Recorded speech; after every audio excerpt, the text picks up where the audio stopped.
واجب الاحترام معزز سامعین کرام، 1447 ہجری کے ماہ محرم کی پہلی تاریخ ہے۔ محرم الحرام کا مرتبہ اور احترام ظہور اسلام سے پہلے کا چلا آ رہا ہے۔ محرم الحرام کے ساتھ اسلامی تاریخ کے بڑے بڑے واقعات جڑے ہوئے ہیں۔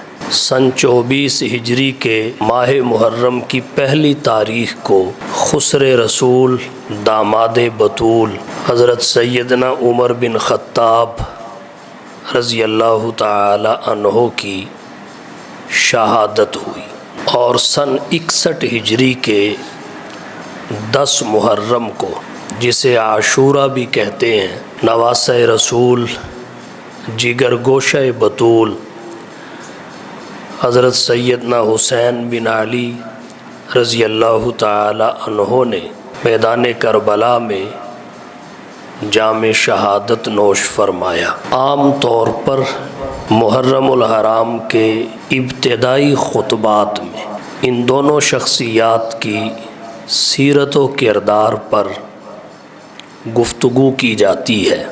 حضرت عمر رضی اللہ تعالی عنہ چونکہ ہر لحاظ سے مقدم ہیں، رتبے کے لحاظ سے بھی، عمر کے لحاظ سے بھی، شہادت کے لحاظ سے بھی، اس وجہ سے پہلے حضرت عمر بن خطاب رضی اللہ تعالی عنہ کی ذات گرامی کے فضائل و مناقب کا بیان ہوتا ہے۔ چنانچہ آج کی گفتگو خلیفہ دوم حضرت عمر رضی اللہ تعالی عنہ کی ذات گرامی سے متعلق ہوگی۔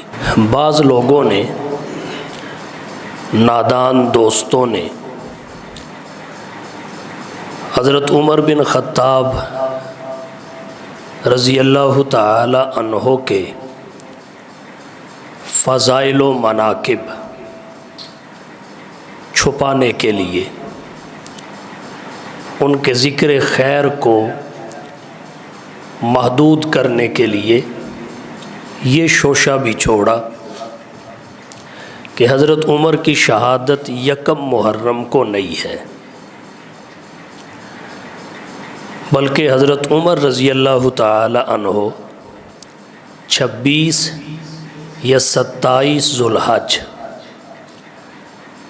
سن 23 ہجری میں شہید ہوئے۔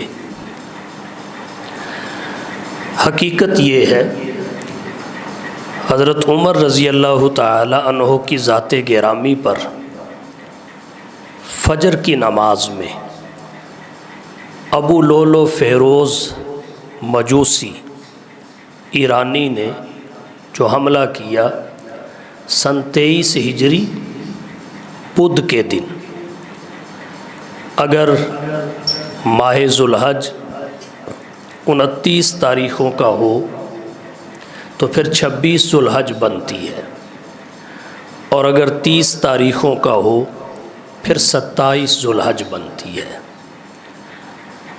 اس لحاظ سے 26 یا 27 ذو الحج کو حضرت عمر بن خطاب رضی اللہ تعالی عنہ پر ابو لولو فیروز مجوسی نے نماز فجر میں حملہ کیا۔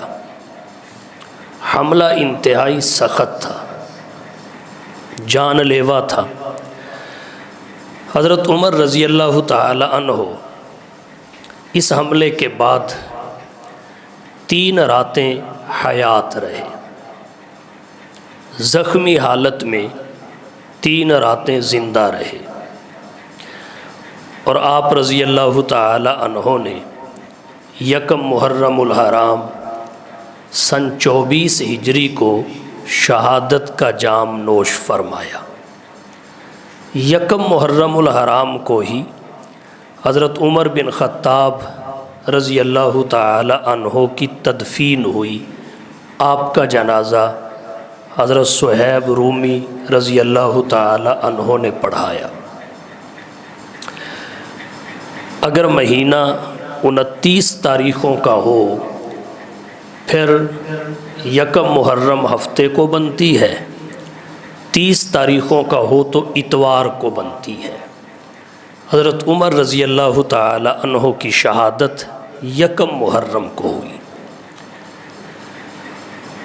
اگر کسی نے ذوالحج کی آخری تاریخوں میں آپ کی شہادت کا ذکر کیا بھی ہے، جیسا کہ مورخ طبری سے مختلف اقوال مذکور ہیں، اور ان میں ایک قول یہ بھی ہے، وہ اس بنا پر ہے کہ حملہ چونکہ ذوالحج کی آخری تاریخوں میں ہوا تھا اور حملہ جان لیوا تھا، اس وجہ سے اس حملے کو سامنے رکھتے ہوئے ذوالحج کی آخری تاریخوں میں آپ کی شہادت کا قول آیا، اکا دکا۔ حضرت عمر رضی اللہ تعالی عنہ پر قاتلانہ حملہ ذوالحج کی آخری تاریخوں میں ہوا، 26 یا 27 بدھ کے دن نماز فجر میں۔ یہ بات سبھی مانتے ہیں۔ اس کے بعد تاریخ شہادت ہے، اس میں بھی اکثر اقوال 1 محرم کے ہیں۔ اگر کسی نے حملے کو سامنے رکھتے ہوئے ذوالحج کی آخری تاریخ بھی لکھ دی تو اس سے حضرت عمر رضی اللہ تعالی عنہ کی شان اور عظمت میں کوئی فرق نہیں پڑتا۔ جناب نبی کریم صلی اللہ علیہ وسلم کی تاریخ ولادت میں اختلاف ہے۔ سیرت کی کتابوں میں بہت سارے اقوال مذکور ہیں، لیکن اس اختلاف سے حضور کی عظمت اور شان میں کوئی فرق نہیں آتا۔ تو حضرت عمر رضی اللہ تعالی عنہ کی شہادت کی تاریخ کے حوالہ سے جو تھوڑا بہت اقوال کا اختلاف ہے، اس سے بھی آپ کی عظمت اور شان میں کوئی فرق نہیں آتا۔ البتہ تاریخ کی کتابوں میں ایک تیسری بات بھی موجود ہے، قاتلانہ حملہ، اس کے بعد شہادت، اس کے بعد تدفین۔ تدفین کے حوالہ سے تمام کتابوں میں یہ موجود ہے کہ 1 محرم الحرام کو آپ کی تدفین ہوئی۔ اب قاتلانہ حملہ سب کے نزدیک 26 یا 27 ذوالحج کو ہوا، تدفین 1 محرم کو ہوئی۔ اس قاتلانہ حملہ اور 1 محرم کی تدفین سے ہر کسی کو شہادت کی تاریخ سمجھ میں آ جاتی ہے کہ جب حملہ 26 یا 27 کو ہوا، تدفین 1 محرم کو ہوئی، تو کیا کسی نے آج تک یہ لکھا ہے کہ حضرت عمر رضی اللہ تعالی عنہ کا جسم، آپ کی میت 3 دن تک رکھی گئی اور 3 دن کے بعد ان کی تدفین ہوئی؟ جب اس کا کوئی بھی قائل نہیں ہے تو پھر یہ بات بخوبی ثابت ہو جاتی ہے کہ حضرت عمر رضی اللہ تعالی عنہ کی شہادت ذوالحج کی آخری تاریخوں میں نہیں ہوئی، بلکہ محرم کی 1 کو ہوئی ہے، سن 24 ہجری میں۔ اقوال شاذہ، اکا دکا اقوال، ضعیف اقوال، یہ ہر مسئلہ کے بارے میں مل جاتے ہیں۔ ان پر نظریہ کی بنیاد رکھنا یہ باطل اور فاسد مقاصد کے لیے ہوتا ہے۔ حضرت عمر رضی اللہ تعالی عنہ کی تاریخ شہادت کے حوالہ سے جو ڈھنڈورا پیٹا جا رہا ہے تو اس کا مقصد بھی کوئی صحیح نہیں ہے۔ بہرحال 1 محرم حضرت عمر رضی اللہ تعالی عنہ کی تاریخ شہادت ہے، اس وجہ سے آج ان کا ذکر خیر ہوگا۔ اس دنیا میں فضائل و مناقب، محاسن و محامد، اوصاف و کمالات، خصوصیات و امتیازات کے لحاظ سے ایک سے بڑھ کر ایک شخصیات آئیں، مگر یہ بات مسلم ہے کہ نبی و صدیق کے بعد فضائل و مناقب، مکارم و محاسن کے لحاظ سے حضرت عمر رضی اللہ تعالی عنہ سب سے بڑھ کر ہے۔ نبی و صدیق کے بعد جو فضائل اور کمالات آپ کو حاصل ہوئے ہیں وہ آپ کے علاوہ کسی کو بھی حاصل نہیں ہوئے۔ آپ کی کتاب سیرت مختلف مکارم و محاسن سے بھری ہوئی ہے۔ ایران کے ایک بادشاہ سے وقت کے ذاکرین اور مجتہدین نے وفد کی صورت میں ملاقات کی اور اس کے سامنے ایک مطالبہ رکھا کہ ہمارے ایران کے تعلیمی نصاب میں اسلامی تاریخ کا جو حصہ ہے اس میں حضرت عمر بن خطاب رضی اللہ تعالی عنہ کی ذات اور دور خلافت کے بارے میں وسیع مواد موجود ہے، وافر مواد موجود ہے۔ ہماری درخواست یہ ہے حضرت عمر کی ذات اور دور خلافت کے بارے میں ہمارے نصاب تعلیم میں حصہ تاریخ میں جو مواد موجود ہے اسے نصاب تعلیم سے خارج کر دیا جائے۔ جب وفد نے یہ مطالبہ شاہ ایران سے کیا اس نے جواب میں کہا کہ اگر اسلامی تاریخ سے حضرت عمر رضی اللہ تعالی عنہ کی ذات اور ان کے دور خلافت کے متعلق جو مواد موجود ہے اسے نکال دیا جائے تو پھر اسلامی تاریخ میں رہ ہی کیا جاتا ہے جسے اسلام کی عظمت اور سربلندی کے لیے پیش کیا جا سکے۔ یہ ایک حقیقت پسندانہ منصفانہ اعتراف تھا شاہ ایران کی جانب سے، جس سے حضرت عمر رضی اللہ تعالی عنہ کی ذات اور ان کے دور خلافت کی صفات کا پتہ چلتا ہے، خصوصیات کا پتہ چلتا ہے۔ حضرت عمر رضی اللہ تعالی عنہ کی شان اور عظمت میں فقط تاریخی شواہد ہی نہیں ہیں بلکہ اللہ کا قرآن بھی ہے، رسول اللہ صلی اللہ علیہ وسلم کا فرمان بھی ہے۔ آپ کے بارے میں اللہ کا قرآن بھی بولا ہے، رسول اللہ صلی اللہ علیہ وسلم کا فرمان بھی بولا ہے۔ آج کے دور میں فتنوں کا دور ہے، صحابہ کرام کا مرتبہ اور مقام تاریخ کی کتابوں میں دیکھا جاتا ہے، ان کے مرتبے کا تعین کتب تواریخ سے کیا جاتا ہے، اور حضرت عمر بن خطاب رضی اللہ تعالی عنہ کے حوالہ سے بھی بعض نادان یہی طرز عمل اپناتے ہیں، جبکہ حضرت عمر رضی اللہ تعالی عنہ وہ شخصیت ہیں اللہ کے قرآن کا شیشہ سامنے رکھنا چاہیے، نبی کے فرامین کا شیشہ سامنے رکھنا چاہیے، اور اس میں ابن خطاب کا چہرہ دیکھنا چاہیے۔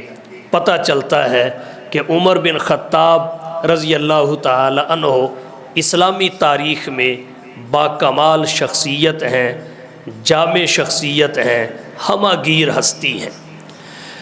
حضرت عمر بن خطاب رضی اللہ تعالی عنہ جب مسلمان ہوئے 26 سال کی عمر میں مسلمان ہوئے، اور کل 41 افراد ان سے پہلے مسلمان ہوئے تھے۔ اللہ نے قرآن کریم کی آیت اتاری، سورۃ الانفال کی 64 نمبر آیت ہے، یا ایھا النبی حسبک اللہ ومن اتبعک من المؤمنین، اے نبی آپ کے لیے اللہ کافی ہے اور آپ کے تابع فرمان غلام آپ کو کافی ہیں۔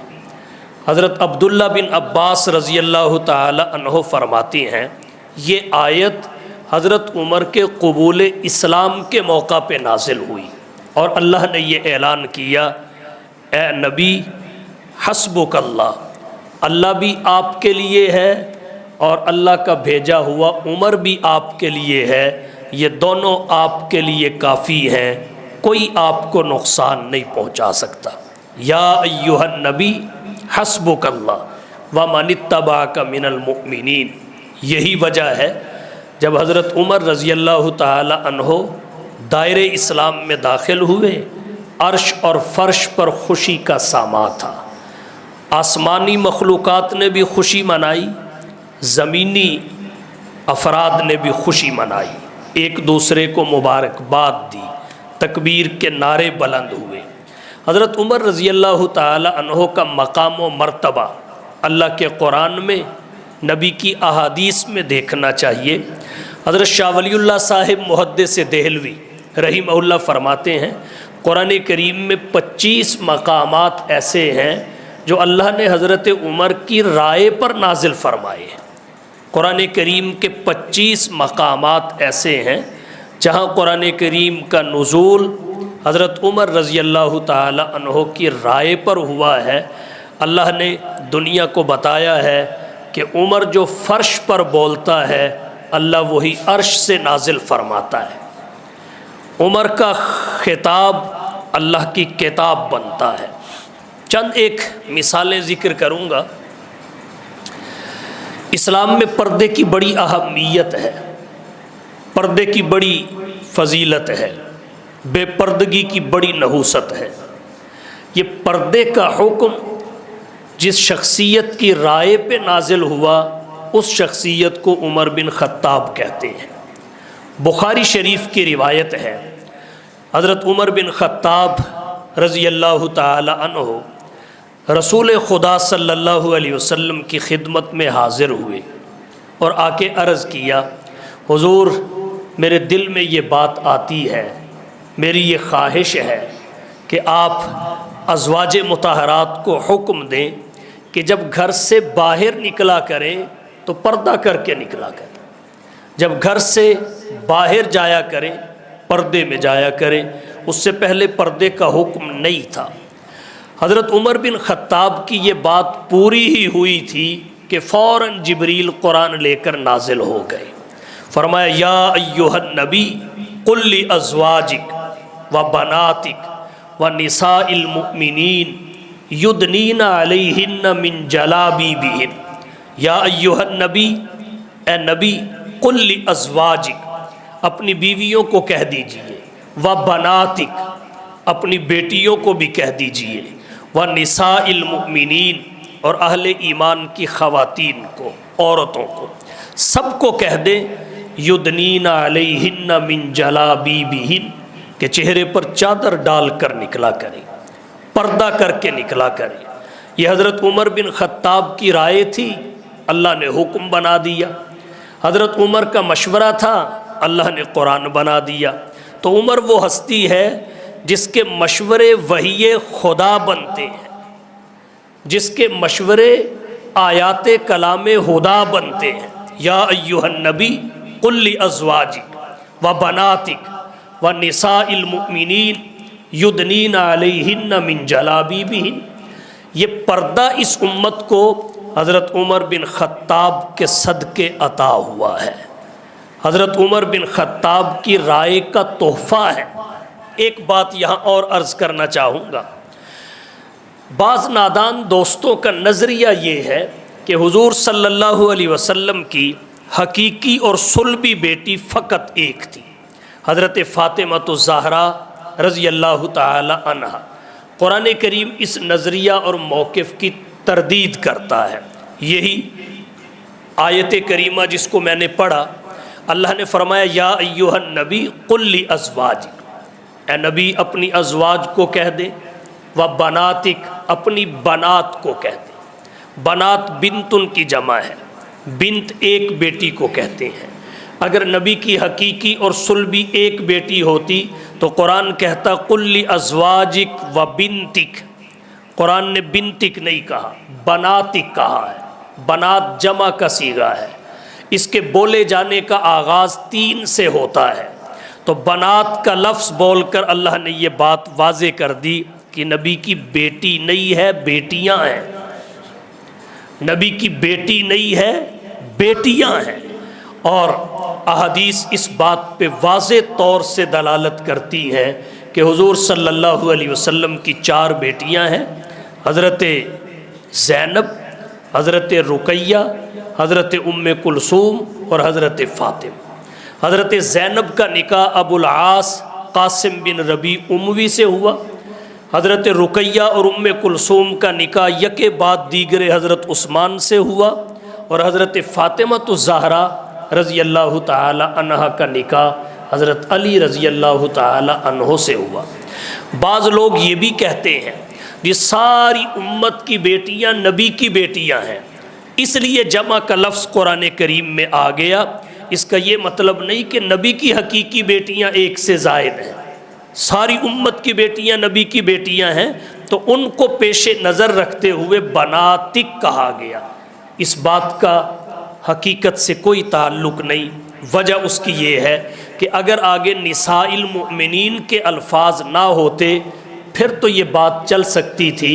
جب آگے نساء المؤمنین مستقل کہہ دیا جس میں تمام اہل ایمان کی عورتیں آ گئیں، ماؤں کی شکل میں ہو تب، بہنوں کی شکل میں ہو تب، بیٹیوں کی شکل میں ہو تب، بیویوں کی شکل میں ہو تب، تو جب ان سب کے لیے نساء المؤمنین بول دیا گیا تو پھر بناتک سے نبی کی حقیقی بیٹیاں مراد ہوں گی، اور وہ 4 ہیں، جیسے ازواجک سے نبی کی ہی بیویاں مراد ہیں، اسی طرح بناتک سے نبی کی ہی بیٹیاں مراد ہیں۔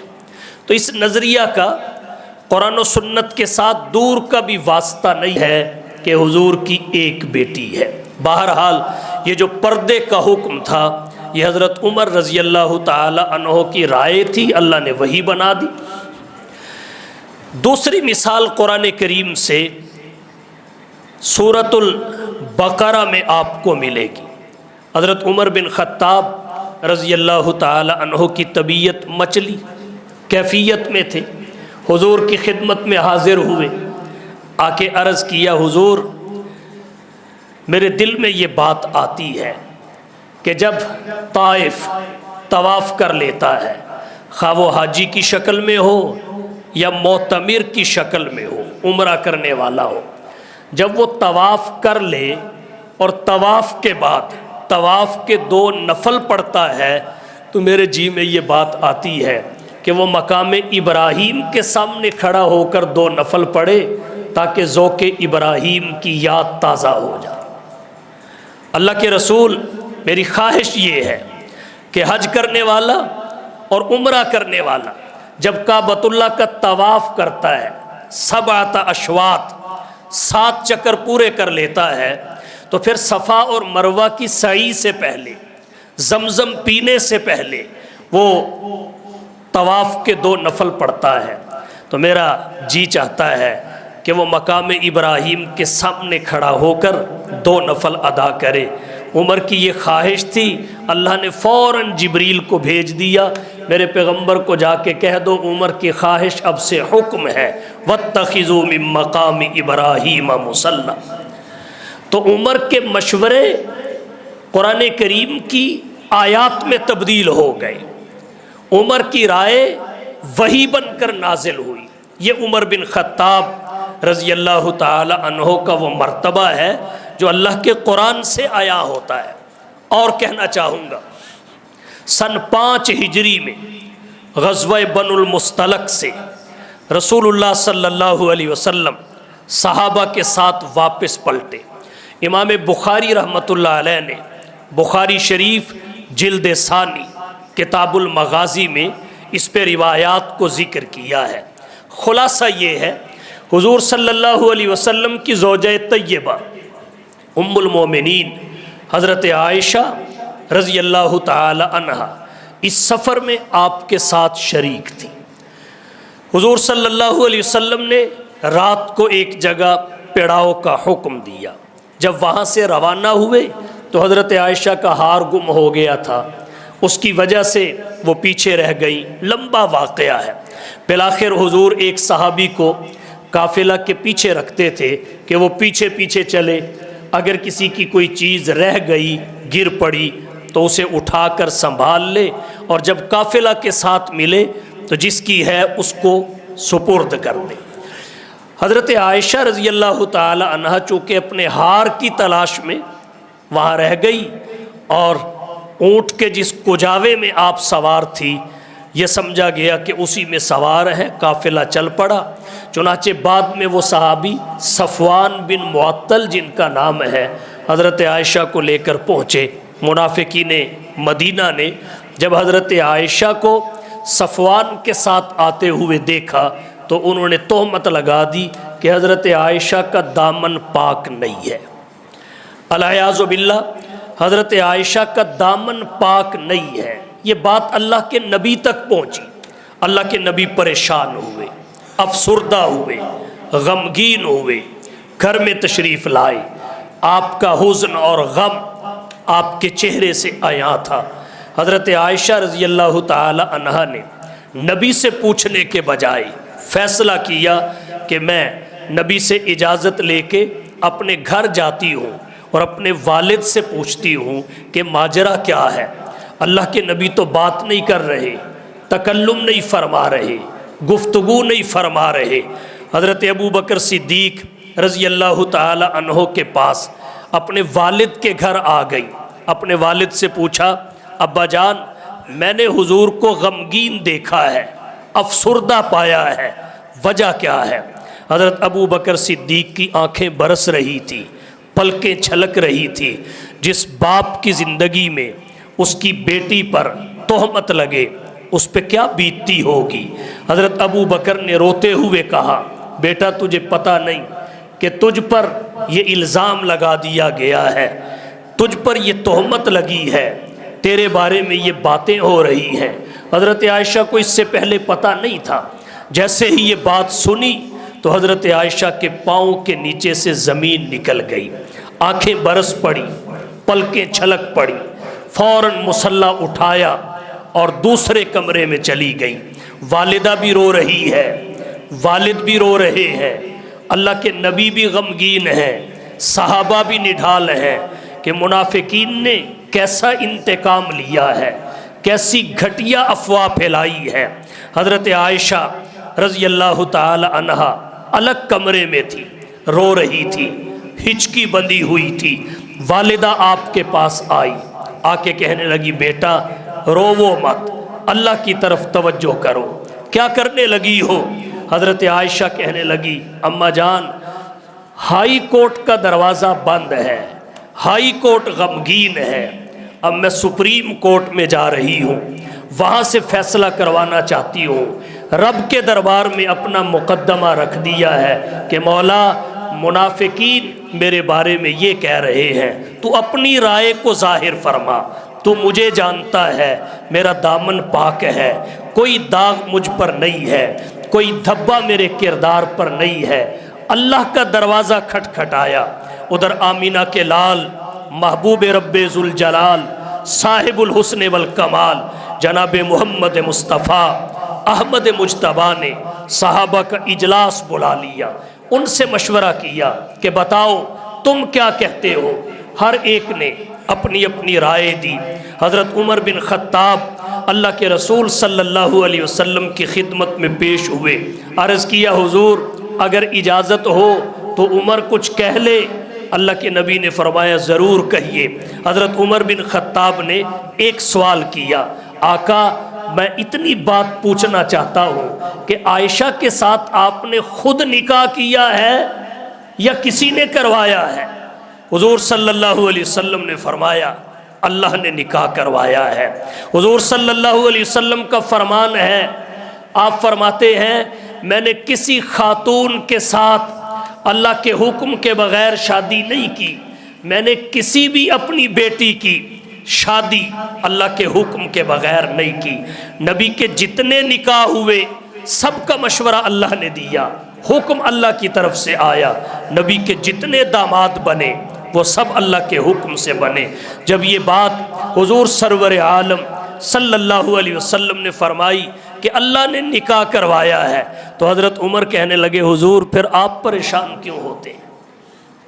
پھر آپ پریشان کیوں ہوتے ہیں؟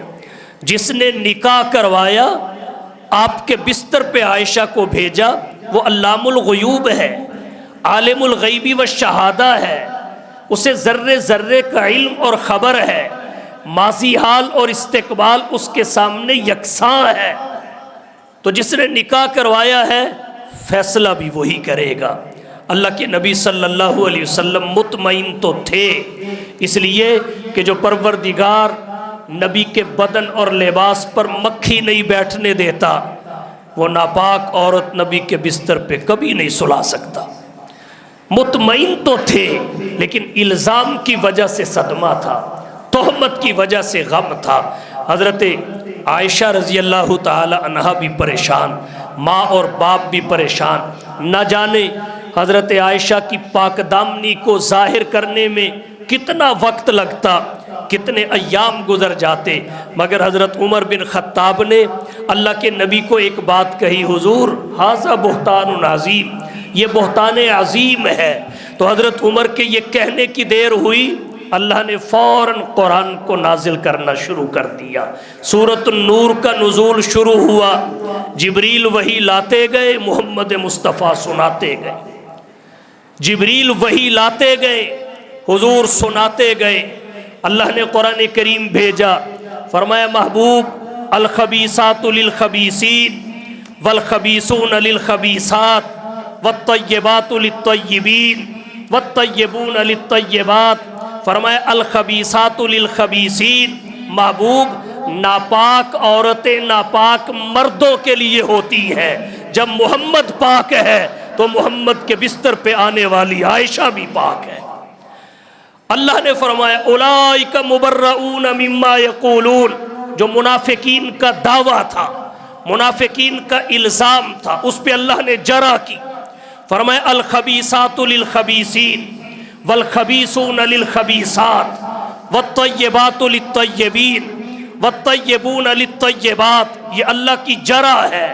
اس جرا کا جب کوئی جواب نہیں آیا تو پھر خداوندی فیصلہ آیا، اولئک مبرؤون مما یقولون لہم مغفرہ ورزق کریم، یہ بری ہے اس الزام سے جو لوگ لگا رہے ہیں، ان کے لیے تو مغفرت ہے، ان کے لیے تو رزق کریم ہے۔ تو حضرت عمر بن خطاب کی رائے اللہ نے قرآن بنا دی، مشورہ وہی بنا دیا۔ عمر رضی اللہ تعالی عنہ نے جو کہا وہ ہمیشہ کے لیے قرآن کریم میں ثبت ہے، قرآن ہمیشہ رہے گا، عمر کی شان بھی ہمیشہ رہے گا۔